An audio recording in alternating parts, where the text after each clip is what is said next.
friends, and welcome back to my channel. I have a reading update for you.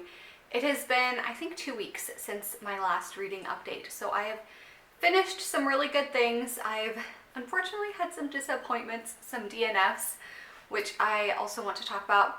And then I was thinking it might be fun to also talk about some of my Advent reading plans. I don't have a whole lot lined up right now, but I do want to share kind of what I'm thinking about reading for Advent. Alright, I have my notes here so that I can remember where I left off and what I've already talked about, what I haven't talked about yet. And like I said, I wouldn't say I'm in a reading slump, but I've had some DNFs which have kind of slowed me down in terms of like my reading momentum, and just have me kind of like unsure as to what I want to pick up next. So I'm in the process of kind of figuring that out. And just, yeah, I've been reading some good things, but also just some kind of meh things. So let's just jump into it. So in the last video, I shared that I was in a bit of a fantasy / fairy tale retelling mood, and I read Callie and the Pumpkin Seed by Sarah Baran, I think. This is part of a collection of autumn fairy tales. So they're all set in fall, and they're written by different authors, and they're all pretty short. They're like 200-ish pages. So that's like my perfect sweet spot for fairy tale retellings. I don't want them to be very long. I like a short kind of quick read.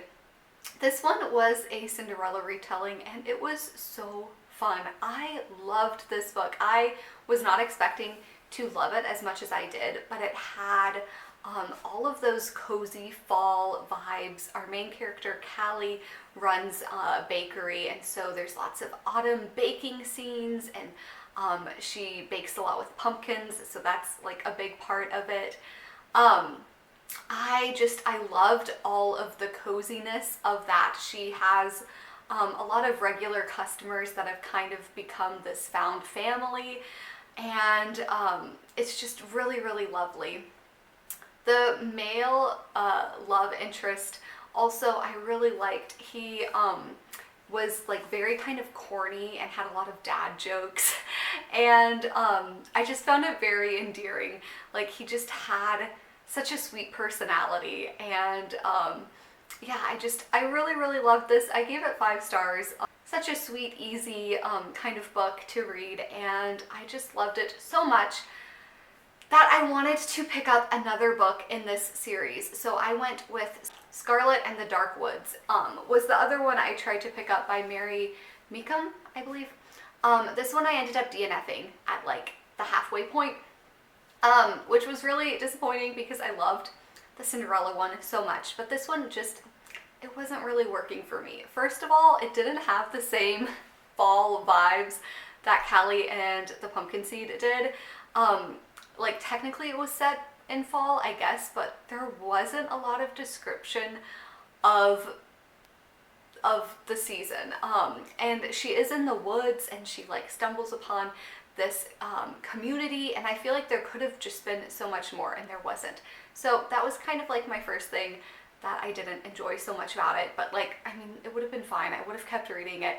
But the main kind of holdup that I had that just really took me out of the story was that I didn't like either of the main characters. So the Scarlet, this is a Red Riding Hood retelling. I feel like I should have said that earlier. Anyways, Scarlet, our main character, was very unlikable for me. She goes off to search for her grandmother because her grandmother has been cast out of their community. It's sort of this dystopian situation where every year someone gets sent out of the community in an effort to stop crime. Like, nobody is going to commit a crime if they're worried that they might be the next person to be sent out. So her grandmother gets sent out sort of for no reason, like nobody really knows why, and Scarlet goes after her grandmother. But she is so judgmental of the people who live outside of the community who've been cast out over the years, that when she stumbles upon them, she's just so critical of everything they're doing, even though they like have created a really nice society. Like they're a lot more accepting than the people from the community where she's from. But she still is just like so judgmental of them, so negative towards them, and is just like, I'm gonna get my grandmother and like bring her back, even though her grandmother like doesn't want to go back because these people have turned their backs on her. So Scarlet was really annoying. And then the male love interest in the story was also really annoying. He was just kind of thought so much of himself, also just really annoying. Like he thought very highly of himself, and he expected kind of Scarlet to be falling head over heels for him, and I didn't really like that either. So the two of them I found both really, really annoying. And like I said, I got halfway and was like, I don't really care about any of these characters, or honestly what happens to them, whether or not she stays in this community or whether she brings her grandmother back. Like either way, I don't really care. So I just DNF'd it, which was kind of a bummer, and that kind of halted my fantasy fairy tale retelling reading mood. I was like, you know what, maybe I need to try something else. Like maybe this has run its course for a little bit. I also listened to the second volume in the M.M. Lion series. This is by Beth Brower. I read the first one, the ebook, and so I listened to the second one, and I'm just still not that invested in Emma and her storyline. I know people love these books, and I've heard like the later books get significantly better, and so maybe I will stick with it. Maybe I'll try going back to reading it as opposed to listening to it. The audiobook narrator is really good. Like it's not that, it's just maybe that's not the best format for me to consume the story. But yeah, I'm not that invested in Emma yet. And there are funny parts, like I laughed at parts, and it's enjoyable, but for some reason it's just like, it's not captivating me the way I expect it to, maybe. So we'll see. I started the third audiobook, but I think I'm gonna kind of put it on hold and yeah, maybe come back to it a little bit later. I did finish Farmer Boy by Laura Ingalls Wilder, and I really, really enjoyed this. This is the story of Almanzo Wilder, who is, you know, Laura's future husband, but we're getting his childhood story growing up on a farm in New York State. And it's really, really endearing. There's lots of really good cooking descriptions. Like Almanzo's mom was quite the cook, and she always had the most delicious treats prepared for the kids. And I loved Almanzo. He is such a sweet little boy who just absolutely loves living on a farm, and he desperately wants to be grown up so that he can do some of the things that his father is able to do. And yeah, this was just a really, really sweet book.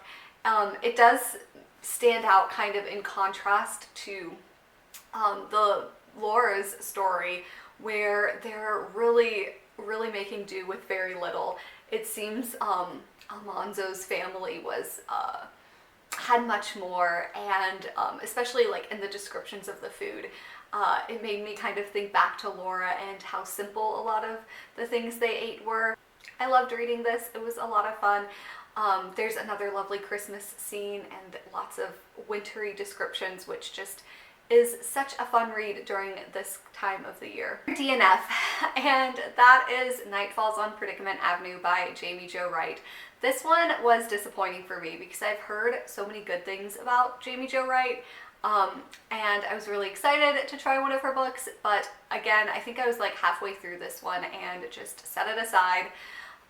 It is a dual timeline story, so we have the past story is taking place in 1901, and there was a murder at this house on Predicament Avenue, and it's a little bit mysterious. Nobody knows what happened because there's no body, but these two sisters heard a scream at night coming from the house, and you know, the investigation kind of unfolds from there. And then we have the present day timeline, where we have a young woman who is running this like bed and breakfast out of this house where the alleged murder happened, and somebody dies in this house. Not they weren't murdered, it was like a natural death. But that kind of sets off this whole investigation into what happened in the past. So anyway, the whole premise of it sounded really interesting and fun and gothic and, you know, atmospheric, all of kind of those good things that I was looking for in a book. But I got so frustrated with the fact that the past timeline and the present timeline felt so similar. Of course you can expect that kind of from this dual timeline, that they're going to converge at some point, there's going to be overlap. But this just felt almost like recycling the same characters and the same events and putting it in the present and trying to kind of like drag the story out that way. Because there are two sets of sisters in the present timeline. One of the sisters is no longer alive. And one of the sisters is dead in the present timeline. So we're only following like the living sister. But there's these two sets of sisters. They have a lot of similarities, and even down to these side characters in both timelines that are British men. Like, what are the chances in this small town in the Midwest that these British foreign men would both come to the town to investigate kind of what's going on? Like, it just felt so strange to me to include that. Like, maybe they could have both been foreigners, but like, why did they both have to be British? I don't know, maybe that's really nitpicky, but I just felt like I was reading the same story twice, if that makes sense, and it could have just been condensed. So I was kind of upset by that. I'm not giving up hope on Jamie Jo Wright. I know a lot of people love her books, so maybe there's one out there for me that would be a better starting point than this one. But yeah, I had to stop this one. And then the final book that I have finished so far is Absolutely Truly by, oh my goodness, I did not write down the name, so I will put up a picture. This is a middle grade book. It's part of a series called the Pumpkin Falls Mystery Series.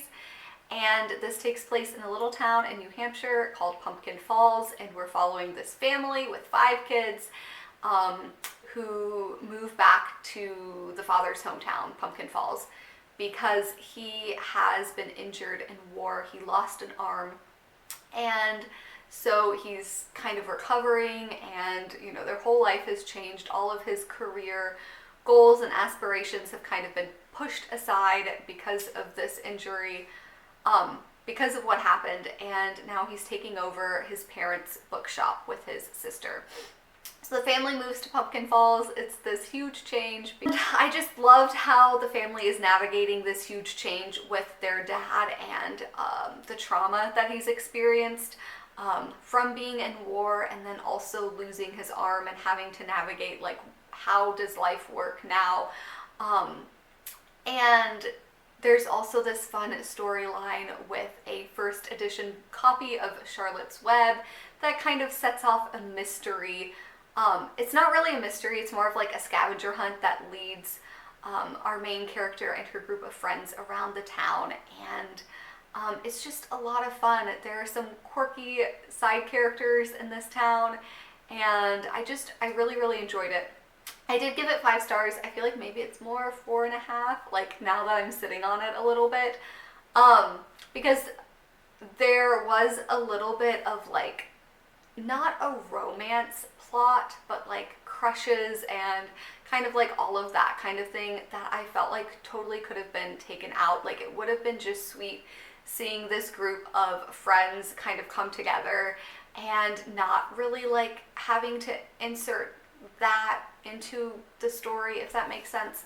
Like, I feel like it would have been an even better story without that. But that's just like my personal preference, especially when it comes to middle grade books. It was a lot of fun. I will definitely like to read the rest of the books in the series. And yeah, highly recommend. All right, Advent is quickly approaching. And I realized I needed to kind of get some reading plans in order, because I do want to have some specific things that I'm reading for Advent. And yeah, so the first thing is actually I've already started. I started at the beginning of the month in November. I kind of like to have this goal of reading a work by a saint in November because November 1st is All Saints Day. And so I decided this year I'm going to read Confessions by St. Augustine, and I'm like 100 pages into it so far. Loving it so much. Oh my goodness, it's so good.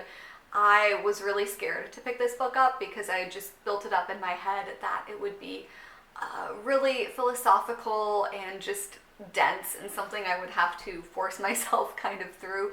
It is not. It is so beautiful, so captivating, and just easy to read, honestly. So I'm really, really enjoying it. And obviously I'm not going to finish it this month in November. So this is going to be kind of like an Advent read as well, slash, you know, however long it takes me to get through it. I don't know if I'll finish it by the end of the year. But I wanted something a little bit more Advent-y, if that makes sense.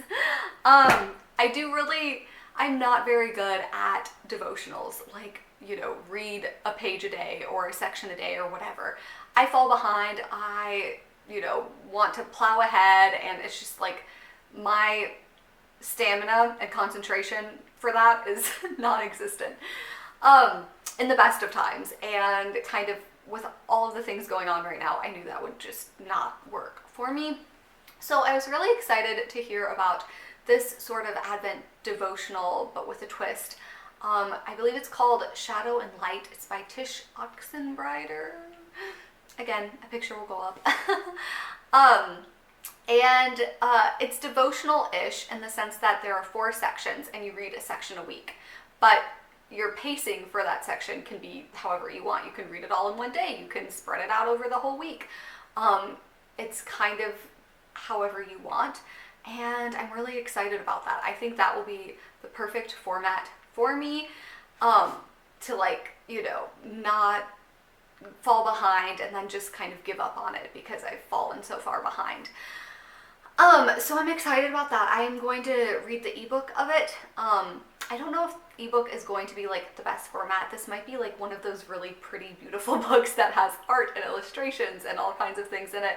So like maybe it would be better to have the physical book. At least the cover is really, really gorgeous. So if I read it and really like it, maybe I will have to get the physical copy.